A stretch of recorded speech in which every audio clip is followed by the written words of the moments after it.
you have so many CDs to choose from. Like you have, what is Yeah. it, eight releases and two EPs. So what do you think would be a good starting point for someone just now discovering you out of all those albums? Um, it sounds typical, but I always say the latest record. But so every project I put out, I would say the first official album release was called Wake Me Up When the World Ends, and that was kind of, I mean, really, that's kind of like your typical depression album or whatever. But then there's a couple songs I did for fun.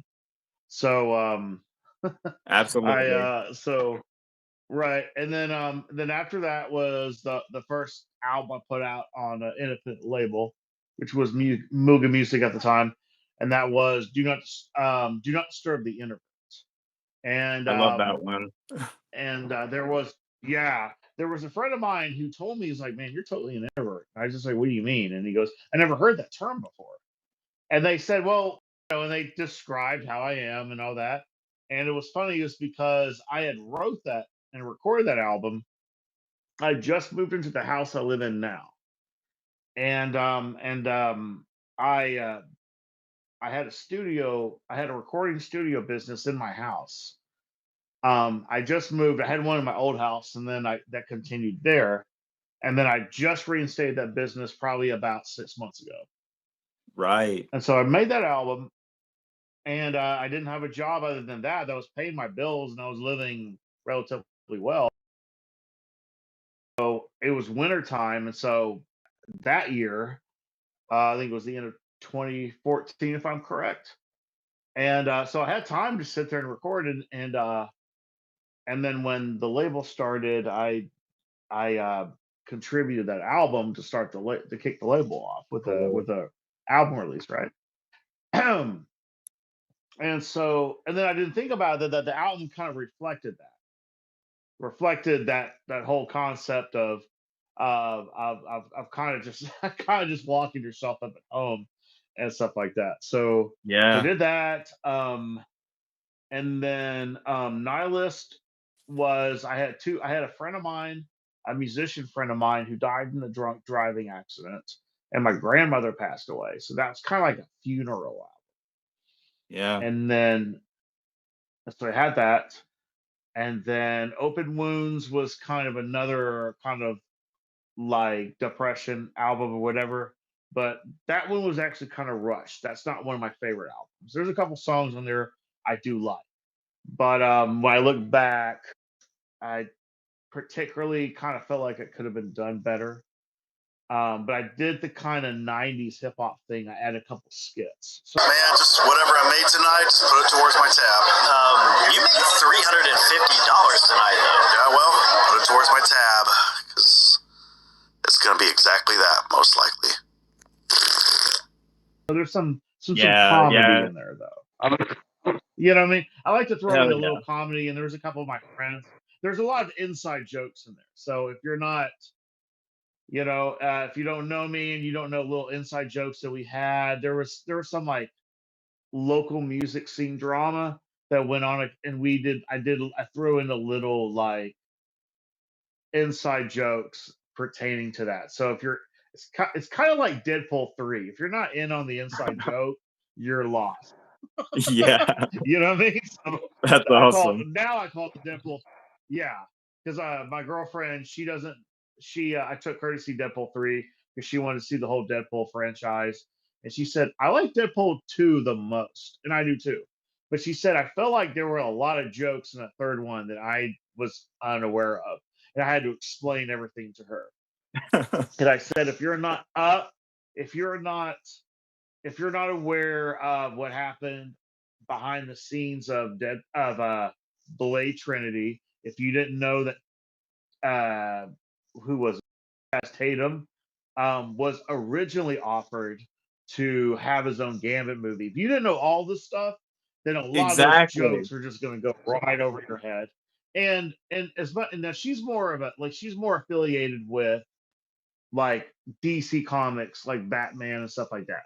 But like, Right. if you're like, if I told her, it's like, I told her like, take it to heart. If you're not that deep comic book nerd that's been avidly watching everything that's been going on through Marvel Comics and then Fox Studio and stuff like that, Yeah. so you're gonna be lost. And so so a little of the comedy I threw in skits on Open Wounds. Like if you're not open that, that's you won't catch a lot of that. And so I did that. Mood Swings was an EP I did. That was another one. I had a music partner, and he did a lot of the recording. And then we had a falling out, literally like right as I released it. And Right. so there were a couple singles we did that I was kind of happy with, and then some I wasn't. And so but that is the first time I got to work with my guy Dan, who's from the UK. He runs Delta Bravo Graphics, and he does all my cover arts, a lot of my single arts.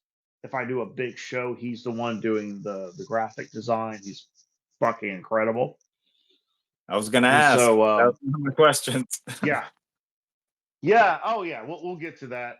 But that's when we first got to work together, and I met him through a social media management company that I was working with at the time. And I asked them about graphic design, and he goes, "Bro, you got to get with this guy called Dan Bailey." And then he's out of the UK, and then me and him been working ever since.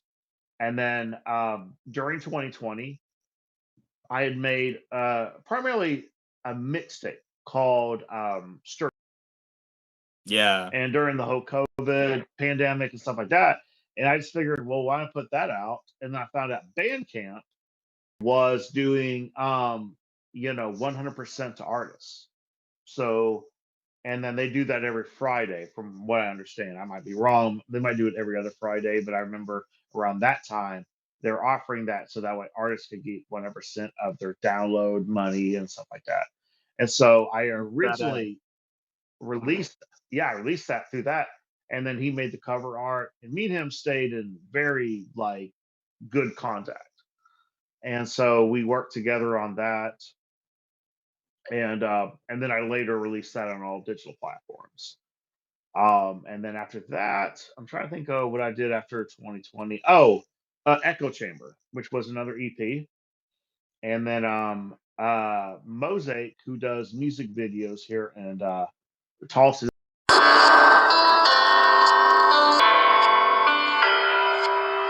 does a lot of videography work. He was making beats, so I purchased the beats from him. So that way, it was an EP, and you had one producer. And then we did a few music videos, and that was my conception to him. Was like, it's kind of like you can make really good like videography film from a song in which you actually made the music. That's amazing. So so that was my concept, and I had every feature on that EP was a front man from a band. So I had my friend Brett from Wolf Ugly, who's kind of in a pop punk, like a post hardcore band, and then I'm trying to remember I know my friend Tyler is from Shelter in Place. They're kind of like an alternative rock band. And then I'm trying to remember everybody's name and every feature on there. It's been so long. But I only had one rapper feature who was from a band called Freak Juice. They're actually a funk band. They do a lot. They're a funk band, but they also do kind of the cover band thing too. I think Nice. Sleek Simpson is. I think Sleek, which he actually raps on the song, but and he raps in the band as their front vocalist. But they're not a rap band. They're really like a funk rock band. Like they've done Rage Against the Machine covers before. So Oh yeah. and they're really well known here. and then I mean, I don't want to feel like I left anybody out. I try to go a different way on that record, and so that's what I did on that. And then I think that was the last record I put on a label, and then after that, the label disbanded. So I did, so I went back to self distribution, That'd be Unholy Vibe. and then there was, yeah, good job, bro. I love the homework you did there. Absolutely. Yeah, Unholy Vibe. Yeah, Unholy Vibes was I wasn't so much trying to do a horrorcore record. It was I just wanted to make a fun dark record and kind of do whatever. It was and I had certain songs where I talk about certain things about the industry, the direction it was going, even the independent industry. I talked about, you know, labels and artists buying fake followers. The whole concept is used to kind of manipulate the new generation, and I feel like, well, man, there's some real voices and some real talent out there that you guys are not being, subjected to. True. So that was kind of my social commentary in there, but a lot of it was just kind of me having fun with just some dark, aggressive music, and so that was what Unholy Vibes was aiming for. And then I did Chasing Ghosts, and then that was kind of like more of like a sequel to it. So I kind of did that, but I had some more like singers and something more melodic stuff. I don't like to use the word commercial, but Yeah. just something where it doesn't feel like it's all like just raw underground stuff. Like it's something that people who like melody and catchy stuff can get into. And then Your hooks Intrusive are sick, Thoughts, which man. start. They looking at me now like I'm the mean one. They looking at me now like I'm the mean one. They looking at me now like I'm the mean one. Now look for my heart, you won't see none. Dance as a bloodshed. I promise I ain't done yet. I rip out the lungs next. I promise I ain't done yet. Got floor bump, I like my metal heavy like magneto, so throw your horns up. Throw your horns up. Throw your horns up. Throw your horns up. I like my metal heavy like magneto, throw your horns up. Oh, thank you. That's something I try to do because I feel like a lot of underground stuff like hooks don't get it as much like and I'm not the best at writing hooks. I'll be honest with you. And the reason why is just I can write verses all day, but I would say the last few years I've gotten more adjusted to doing hooks because I understand the importance of it. And Yeah. but that's the cool thing of me having friends who are vocally more talented than me that can give me like a nice like melodic hook, and we can make it. But also the cool thing, good thing, one thing I do like about Chasing Ghosts and Unholy Vibes was having friends here locally in Tulsa who had a lot of talent. um you know what I mean, who Yeah. and I kind of like showcasing them because I feel it's just like anybody. I feel like you have so much talent in your home city, and so many people outside of your city don't really get to experience them. So if you're able to get your music out there, you're able to get people that in your hometown that you was like, man, they have so much talent. But my main thing I did like about Unholy Vibes and Chasing Ghosts, outside of getting my hometown homies out there, um, getting to collab with people I looked up to. Um, I had a Scum and Insane Poetry on Holy Vibes, two different songs, and both heroes of mine, both people I look up to. So I liked having that. And then Chasing Ghosts, I had from GRE, Grim Reality Entertainment. I had Zodiac and then Mr. Doja, who I both think are fucking incredible.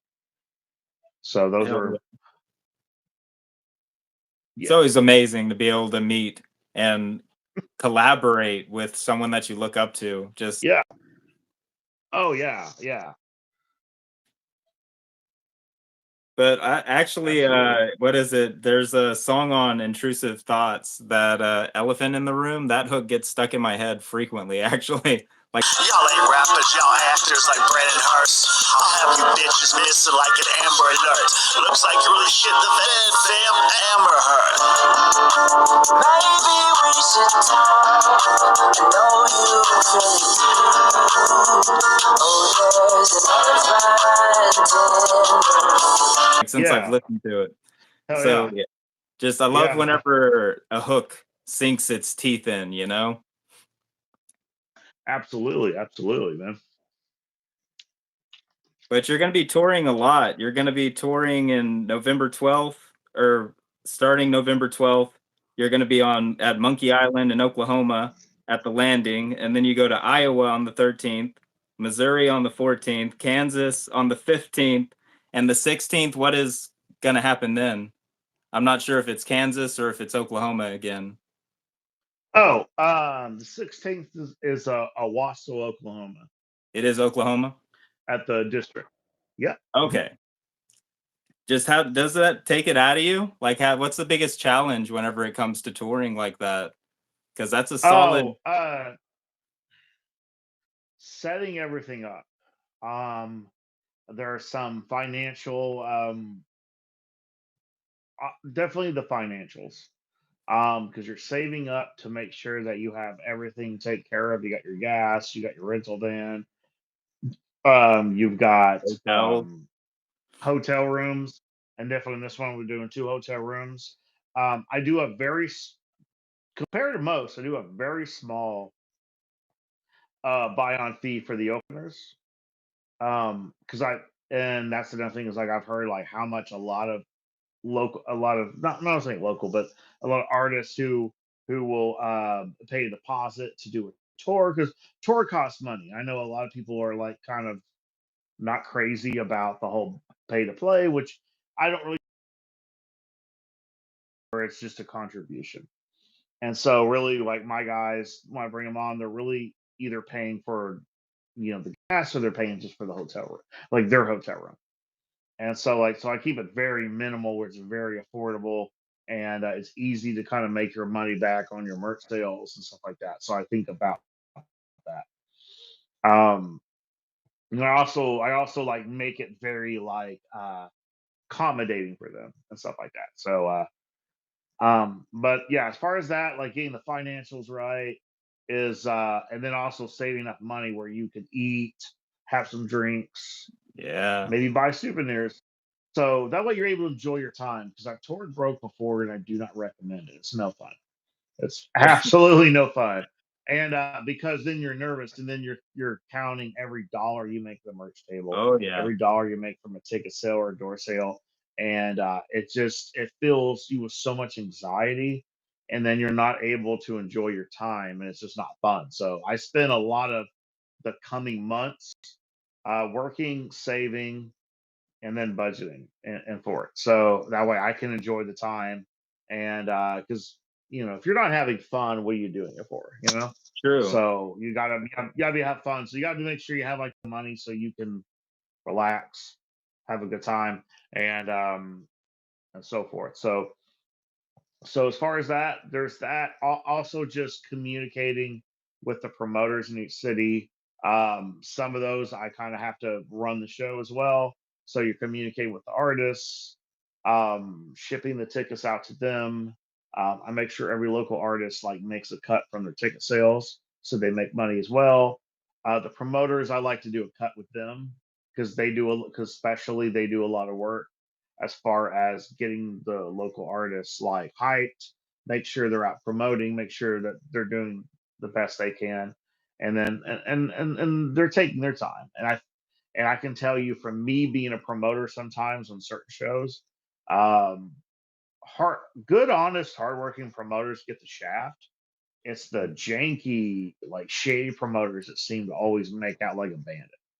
Damn. And so, you know what I mean? So to me, I make sure because a lot of times when you're a promoter and you're bringing a tour package to town, more likely you're getting the shaft. I've done tours where I've booked tour packages here, and I would look at the contract, I'd look at the rider, and I'm sitting here like, okay, cool. Do I make something off of this, or am I just lucky to break it? Yeah. And you look at all the extra shit they're asking for, and I understand that when touring acts, they have their booking agency build up a contract so that way they take zero risk. I understand that and I respect that. And I'm working to, when I do tours, that I take as close to zero risk if entirely as possible. But I'm never comfortable knowing that somebody might go broke if the show if it doesn't hit that mark. So Yeah. I'm a little bit more compassionate. I do want to make sure that, like, but I'm not asking a lot of these shows. I'm just getting at the door. There's a few places where they've actually paid me a guarantee. Now, realistically, I should be doing more shows for a guarantee, and I would definitely can tell you my blood pressure goes down when I get those shows. But I understand, but I'm very realistic to what I can bring and what works. So I don't know. I'm maybe I have a little bit more compassion on that because I've been on the other side of things. Yeah. But I can tell you, I want to make it where a promoter takes our show, he doesn't feel like he's choosing whether to pay me or if he's going to be able to pay his mortgage. So I don't like that for anybody because I've been in that position. And so I feel like if more promoters and talent buyers are in that position where they have to make that decision, you're going to get less promoters. So you're going to get less quality tours coming through. And that hurts the fans that pay. I've been the artist, been the promoter. I work with venues. I have conversations with them. I talk to the fans, and there's a lot of fans that pay $50 for artists that they follow and love to come Absolutely. through. Um, you know what I mean? So it's not always an issue of there's a lack of money with the fans. It's just like give us quality shows coming through. And at the same time, like tours are gonna have a hard time coming through when promoters are being asked, "Hey, we need you to pay 5 grand for this," and the guy's looking at it, like, I'd have to pay $100 I had to charge $100 a ticket for me to bring this." So there's just and I've had conversations with booking agents where they're very reasonable and they just said, "Hey, we know if you're losing money, you're probably not going to take this artist next time it comes through." Yeah. And so there's just a lot of details in this that the average person is not aware of. And I feel like my biggest thing is I feel, and this is not everyone will agree with this, I feel touring acts need to be more realistic on what markets is going to work for them. And so there's no point in people who want to be your talent buyer in Arkansas, Oklahoma to lose $600 because you might not be that big of a pool. And I just think there has to be you have to be willing to take a little less in those markets because it's not gonna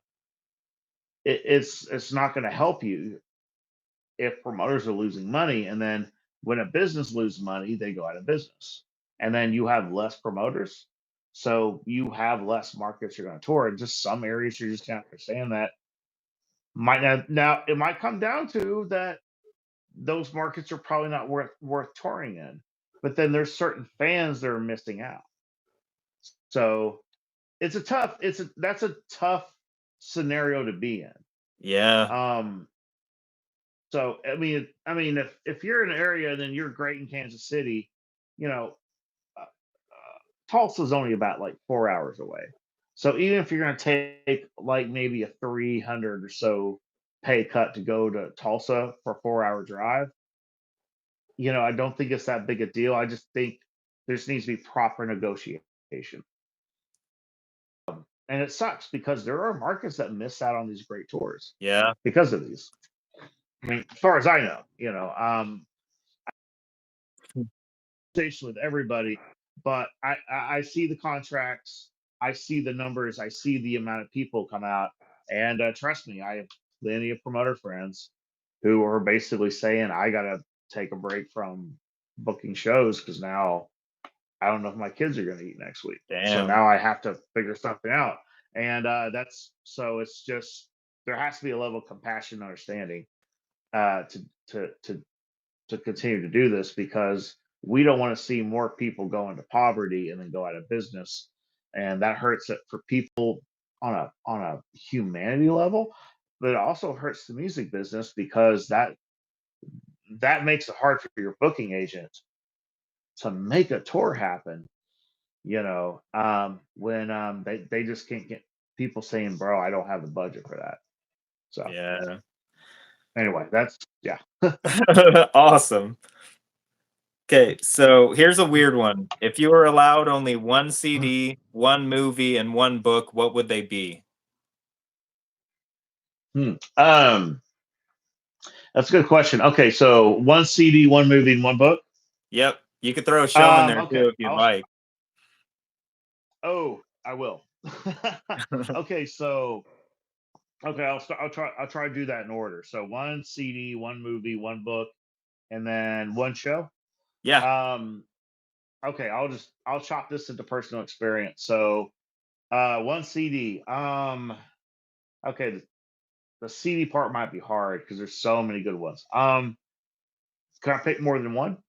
Yeah, go ahead. Okay. You can All pick right. top three. Okay, cool. That'll make it a little easier because Yeah. chopping and It's a just one tricky is one tough for me. part. My shelves are filled with movies and CDs and seasons. Yeah, man. One CD, man. I'll I'll probably one CD. I'd have to go, and this kind of goes in. Well, I'll pick two CDs, maybe three. Okay, so this takes up into just upbringing, like what I came up on.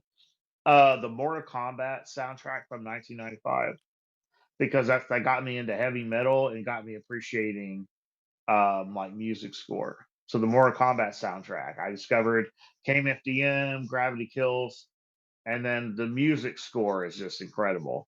So That's a so good yeah, I'll one. give Mortal Kombat. And I remember listening to it on my mom's stereo when I was a kid. It was just like you couldn't you literally she could give me a $500 allowance a week and I wouldn't turn that Just blown off. away by it. Yeah. That's yeah. Oh yeah. I was just like, what is this? That's what I like about music when you discover new music is you're like, what is this? How can I Yeah. find more of this? That I'll give Eminem, Marshall Mathers. I remember just just refusing to turn that CD off. So and then the third one I would give to might be unpopular to some people. I would say Nirvana Smells Like Teen Spirit. Um, I know in some ways that's like unpopular because it's such as like big produced, but Everyone's like, just say that's bleach. just my generation. Yeah, that's just yeah, say Bleach, right? But no, I just it's a very well It's a good polished one. produced album. It is. And it's just and to me like I was kind of late to the Nirvana train because when I first heard it, I just was like, what the fuck is this? I'd wake up, I'd be watching MTV. I was like 14, 15 years old. And I'd wake up to the end of 10 of no, never mind. My bad. Never mind. It Never wasn't mind. That Smell Like Teen Spirit was the single. is No, the the album was single. called Never Mind. Yeah. Yeah.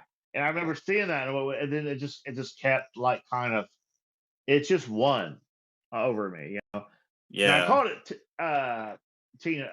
Smells Like Teen Spirit because that was the song that sold the that was the song that sold the record. So Yeah. The one it's that they funny learned to because I've had despise. people. Yeah, and it's funny because that is I've heard people say, "Oh, my favorite Nirvana album is Smell Like Teen Spirit," but really the album was called Nevermind. I think it's crazy because that's the song that really sold the record. And then Come As You Are, and then Something in the Way, which the new Batman movie Ooh. did kind of a Yeah. remix on, which I actually thought was really sick. I actually like that the way they kind of added to that. So And it's just kind of it really just defined that era for a lot of us who grew up in that kind of like 90s or late 90s, early 2000s era. Yeah. So just the mood we had, we have a very, so I don't know if you would call that Generation X or early millennial or whatever, but My like wife and every I time I get into listen, it over that all the time, saying that I think it's Generation X, because I remember there was that Aerosmith yeah, video game, Generation X, and I was obsessed tell with you, it. I'll tell you, yeah, I'll tell you this. My girlfriend Bo Peep told me this. She said we're actually, because she she's a couple years younger than me, and she tells us we're technically zillennials. And so she Yeah. said, yeah, we're the end of Generation X, but we're the beginning of millennials. So they're, and I actually Googled it, it's actually a real thing, millennials. Oh, I hope I pronounced that right. So when you're kind of at the end of Generation X and you're in the beginning of millennials, you're actually somewhere slap down the middle. there we Because when you go. look up the years, like I was born in 1981, and so technically Generation X ended in like 1980, I think 1982, if I'm not correct, or am I correct? And I think like yeah, it ended 1980. I might be incorrect, but it's around there. Like it ended just right at my Yeah. right when I was born and stuff like that. So you're kind of like right there in the middle because I identify with Generation X and just because I think of you know all the stuff when you talk about Gen X, a lot of the stuff that was popping, like you think about Corn, Slipknot, you think about Yeah. the what's that one movie that came out, Face of Death, when that kind of Oh came yeah. out, that was kind of Like part of it. they're It's real, just man. You can't watch them. They're real. yeah, and then some of it wasn't real. That's not real. So you had that, yeah, and then you have that, and but also it's just it feels weird to me to be told that you're a part of millennials. Like, okay, I never ate Yeah. a Tide Pod in my life, so I can't relate Really? to that. No. Yeah, so yeah, I'd give my three CDs to them. Um, and then movies. Movies is tough. One I'll give to Pulp Fiction because I feel like I'll never see a movie like that ever again. Yeah. Bec- Even though there was a lot of influences from older cult films, just will there ever be a movie even slightly like that as a whole? So I think Pulp Fiction deserves that. Let's see, two. Candyman. I'll give it to Candyman. I actually rewatched that for the first time in quite some years, and that's such a impact. I don't know, it's an impactful Yeah. movie, and also just the fact that you kind of get that gore kind of when you least expect it. So it's not like you're Yeah. not getting this full on gore fest, but you're getting the kills right when you kind of least expect it.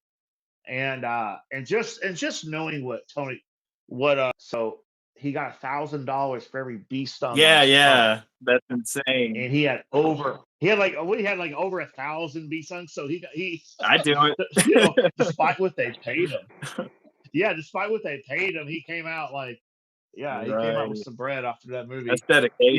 Yeah, Candyman's yeah, it's a classic. Um, I'm gonna have to think hard on that one. You know what? I'm to Halloween because it was such this low budget film that still to this day scares people, and it's still they're constantly trying to remake it, add sequels, like they're constantly trying to find a way that we can honor that film but add to it. And it still hasn't, like, get on YouTube and watch all these horror movie critics and they'll still put the first Halloween at the top. True. Put some of these sequels close to it, but it just still has it so it's one of those top films. Um I don't know, it's one of those you can't beat the original. And Yeah. so I have the whole and collection on even this, VHS. yeah. Okay, so books. I will tell you I think one of the best books I read just as an adult was Rich Dad Poor Dad. And I think it was Robert Karasaki who wrote it, and it hasn't been confirmed if it's a real story, but it's a really good concept. It's about a kid who grew up. His dad was a teacher, and he was relatively poor.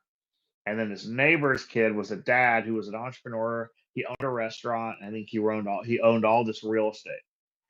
And and so he kept asking his dad, "Is like, what, why is he rich, not poor?" And he goes, "Well, your friend's dad's an entrepreneur and all that." And then they wouldn't talk about money. And so he would work for him, and he thought he was cheap because he was paying him like 4 cents an hour. And then he told him that the rich don't work for money; they work for assets. So he taught him, and so it's a really educating story if you kind of want to understand like different concepts on how to become better financially, and then it kind of breaks you out of the usual construct that we think in society on how we make money, and so it takes you out of that kind of employee mindset. It's kind of what the concept of the book. It's real Right. educational. It's real eye opening. Um, I heard about it many times. I finally read it. I thought that was good. Another book I read. It was on money. I read a lot of books on money. It's kind of hard for me to read other books. I will say, there was a book. Thinner by Stephen King. Ooh, yeah. I did. I remember reading that as a younger kid. Um, Unfortunately, it's one of the Stephen King adapted movies that just didn't do the book justice. I Yeah. know. I know people say that about everyone. I thought it was a good. And I thought The Shining was good. I don't give a fuck what I Stephen know. King says about Shining. I think it was Really, a I good movie. enjoyed it. I, I think Stephen King is just narrow minded, knowing like, hey, I took your story and then I gave it my own spin, which is the whole point of making a movie. I Yeah. don't think it should be. And that's the thing that people don't understand about film is that, and they say that a lot about these biopic movies, like Straight Outta Compton and then The Dirt with the Motley Crue movie. And I tell people this is like, do you understand what it takes to like write a script based on a book or based on a real life event? It cannot be 100% accurate because if you read the book, then the movie is not going to be anything to you at all because it's like you've already read it. And even biopics, you cannot have the exact same movie that happened in real life. You have to like add something to it Yeah. because cinema and real life are so different. Like cinema, you kind of have to exaggerate. You kind of have to add a little. Okay, this event happened. It didn't really happen. It works for the movie, and it's just I studied a lot about screenplay writing when I was like 13. So there was a Nice. lot that I kind of think about. Just the average person doesn't think about things like that. And they feel like, oh no, it's inaccurate. That's not what really happened. Fuck this movie. It's just like it's just like they don't want to be entertained and they don't, I it's know. just like, so that's kind of the thing about that. But I will say the Thinner movie was okay. It's slightly entertaining. Um, but it wasn't as good. And as stuff like The Shining and other movies that were adapted. I think The Shining is probably the best movie to come from a Stephen King film, and that's just because Stanley Kubrick's a fucking genius. Yeah. I have all So his on VHS and I and can't. hard case shell. Yeah. So Mhm. yeah. Oh yeah. No, it's a great movie. It just became iconic, and and so, but not only that, I feel like Stephen King didn't even understand what Kubrick was doing because he said, you know, um, Jack Nicholson was a psycho from the movie started, which I could kind of see that. But at the same time, like he was a recovering alcoholic who had abused his family before, and so he kind of already was like already the human being was kind of really unhinged. It just took him getting pushed to the edge to fully become that. He obviously had his own issues. He put his career above everything. And then I guess he thought the Wendy character was misogynistic and oh, she's the typical girl who's freaked out. I was like, okay, first of all, she's already kind of tense because she's married to somebody who had an alcohol problem, has like been physically abusive to the kid, probably to her as well. And then Yeah. so she's even more tense when he's completely mentally over the edge. So it kind of like tells a story about a family where the father has his own demons to deal with, and unfortunately the family has encountered something that fucking tragic, and they're trying to move forward. So it's kind of like it's kind of like you're trying to move that behind you, but then when he engages with ghosts and actual demons, that's even worse, and to a point where they cannot avoid it, that they have to run away. So there's a lot more to that story that I think Stephen King was willing to admit. And Yeah. so it kind of took the concept of ghosts and stuff like that. It took it to a more realistic. We live in a time where people are talking about things like that more. It's I think that film actually is a lot more like I would say probably more relevant Yeah. because A lot now more people are talking impactful. about mental health, and they're talking about domestic violence and abuse within a family because it's something we used to throw curtains over. And like, oh, Yeah. it's not happening, and then now we're just like, Hmm. no, it's been happening. Talk about it. So I think it's kind of one of those things where over time people kind of see what the story really was pertaining to. So no, I think, but no, but I was Stephen King book as in my life I read was Thinner, and so I thought that book was really well done. I remember that I tried.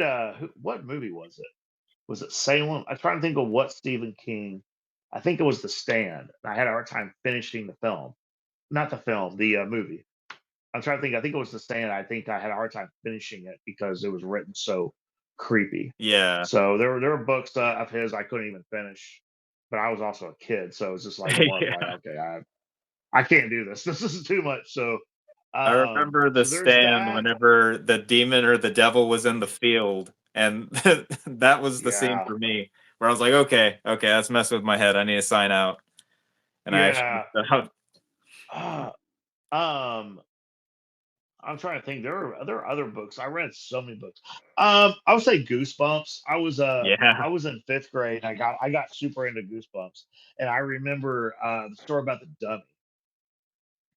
And I remember we had like the tranquil not it wasn't really tranquilus, but it was like the dummy puppet. I can't remember what it's called, but I remember reading that, and when it ended, I was just like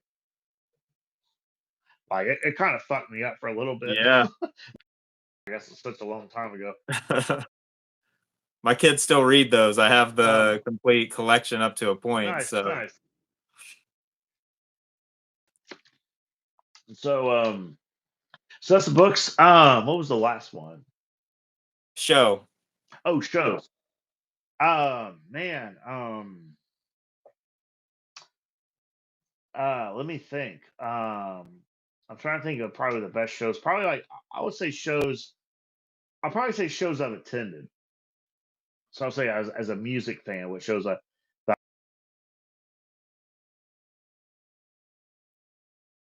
I'll give it three. Getting to see Poison live at Rocklahoma, I liked a lot, and that's just because I missed out on that because granted I grew up in the '80s, but I was like a kid, so I didn't get to see Poison when they're kind of like in their prime. But I remember going to the first Rocklahoma and then seeing I think Poison. I think they played the first night. I don't know. It was kind of cool because you're around people who are your age when Poison was out and they were doing things. So it was kind of cool to see the band that was kind of like big years back, and they're still like right now they're probably old enough to be your parents, Yeah, and they're still kind of they put on a still great kicking show. ass. Like, and yeah, so it was kind of a cool thing. And I remember seeing Brett Michaels as I guess he did a solo band. I saw him at the Hard Rock Casino in Tulsa, well, Catoosa to be honest. And then we're sitting waiting for them to get on, and I'm seeing his face on the guitar speakers or the guitar amps or whatever. I remember sitting there, and I was with my dad, and then I had a date with me at the time, and then I was thinking like, man, you got to be a huge narcissist to have your face on your on your like Yeah, on that's the amp of your band. It's like, oh, by the way, you can be my band, but I'm the face of the band. you know you're here for I mean, me. again, yeah, you're here for me. I pay you. We're not really a band. You work for me. So, but Yeah.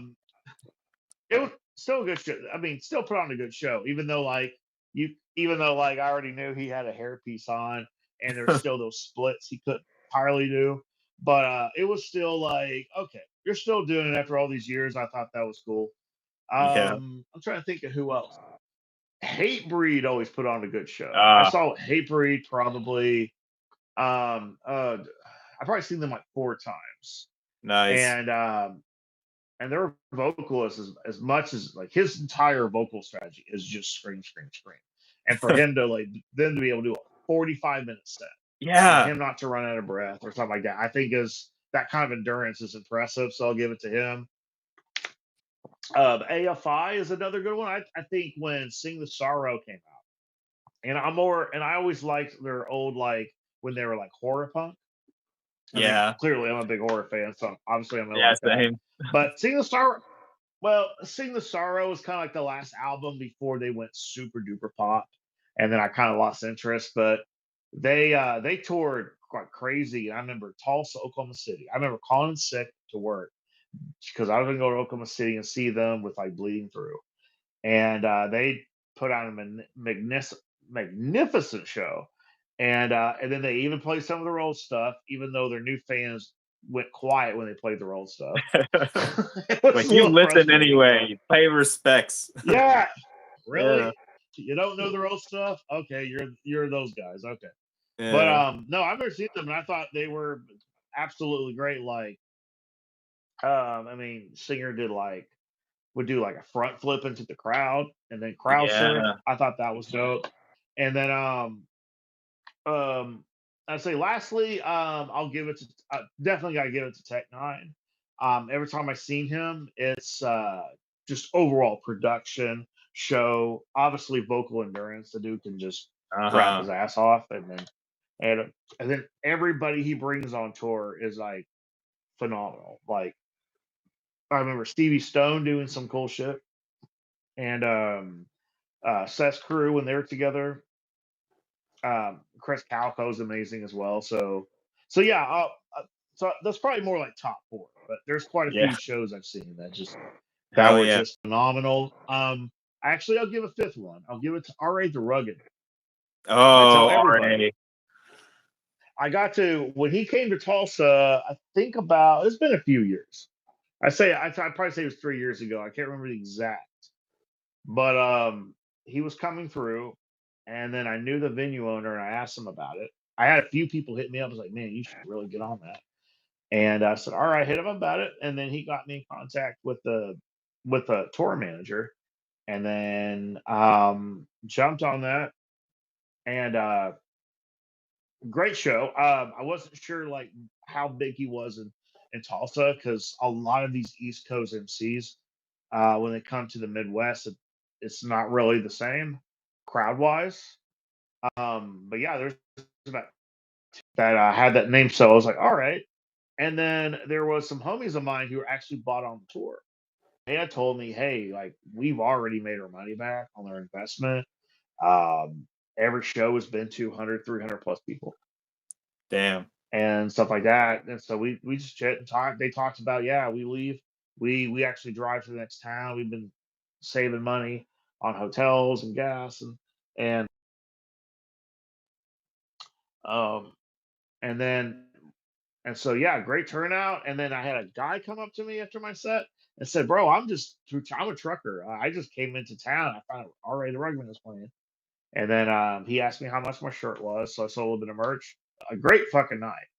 When R.A. the Rugged Man came on stage, and I'll never forget this because I still to this day I try to be at this level. his vocals live were almost like so perfect that it was almost like I know he doesn't lip sync. I know he doesn't rap on his vocals, Yeah. but it was almost hard to believe that he sounded that good because I know it's just the beat. I know it's just his vocals. And I went up to the sound guy because I knew him and I said, does he have any backing vocals on here? And he goes, he looked at the graph, he showed me, he goes, dude, this is all him. And I was just like, wow, like it's just because when you go on live, it's sometimes hard to like not be more hyped than you are. And it's very easy for us to like scream more when we're not meant to scream.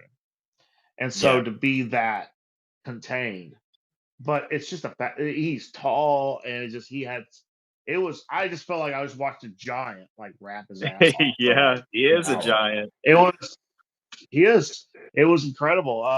And the thing about it was is even though I like it prefer when artists are around the people, he was just one of those people where I said, you know what, I give him a pass because I just don't think it would have the same impact if he was not uh, if he was present before it's set. Just for him to come out of nowhere and he had his jacket on, his hat, he just came out of nowhere around the mic, and it's just it's like it's like him and Tech Nine. Like, and I'll give some other artists that same like I'll give them that same uh pass, but it was just like I feel like he could not be seen till he goes on. I felt like it wouldn't have that same impact. So I know he did like a meet and greet after the show, which was cool. But I felt like no, I feel like he should be ghost until he goes on. I feel like him getting on stage would not have the same impact if he was just Yeah. there hanging out with people, drinking, something like that. So there's just so to him, I was just like, man, I'll give it to him. No, he needed to be ghost until he went on. Oh, yeah. So, but that was no, his set was incredible.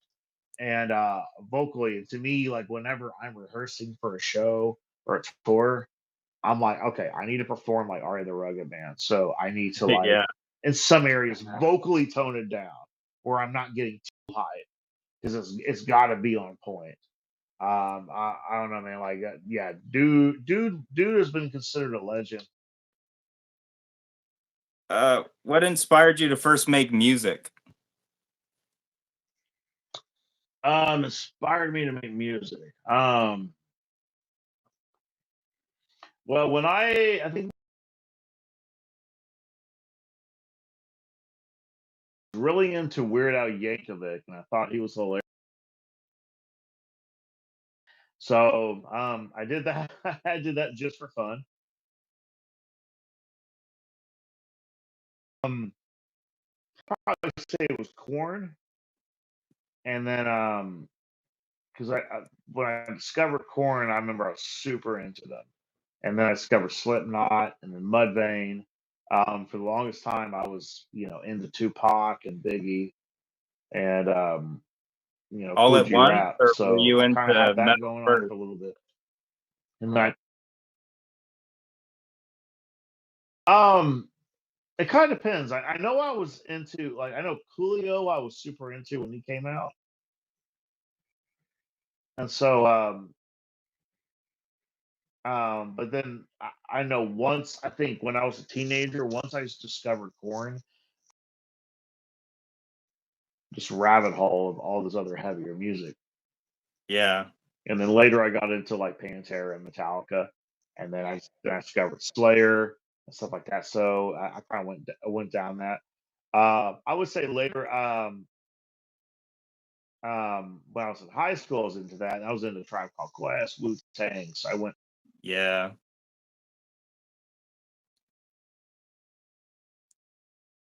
found Posse and Twisted as well. Um, I know like Psycho and then Greg Malenko.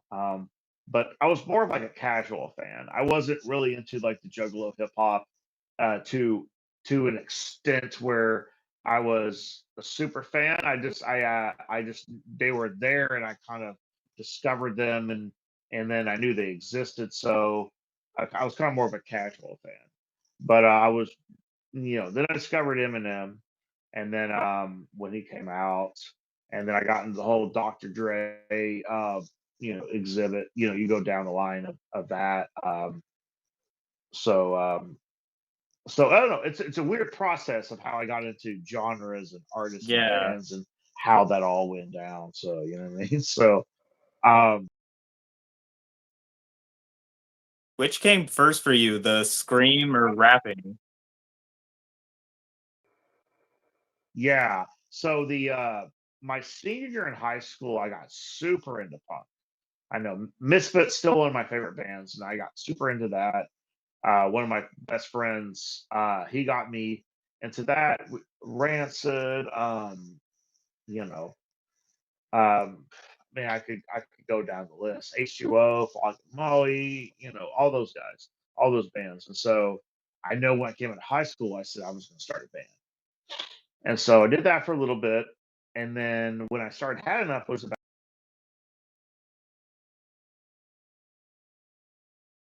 after I kind of did the band thing. I toured, learned the merchandise game, and then when that kind of all just kind of didn't work out, and then I started had enough in 2008, and then I just kind of operated the whole solo career. And so when I started had enough, I started going back. I started going back to the Dr. Dre records, the Eminem records, Yeah. Wu Tang, all the things I used to listen to, and then found new things. Like I found I started listening to Nas again and all that stuff, and then I started noticing. Then I started, and then I discovered already the Rugged Man around that time, and then other East Coast MCs that I liked, and I started discovering all these overseas. I started noticing rappers in the UK and then in Germany and stuff like that, and Yeah. so I got more and more inspired by people who were just like exceptionally good at what they do. So yeah, that was kind of like my early influence. That's awesome. Mhm. Like Ren comes to mind when you say UK, so Yeah, like he's yeah, taking yeah. off right now.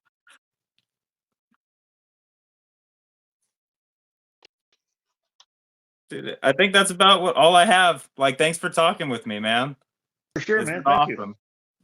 Mhm. I'll do this, like I'll edit it down and I'll try to do little snippets and I'll upload those too. So hopefully they'll Awesome. be coming out soon.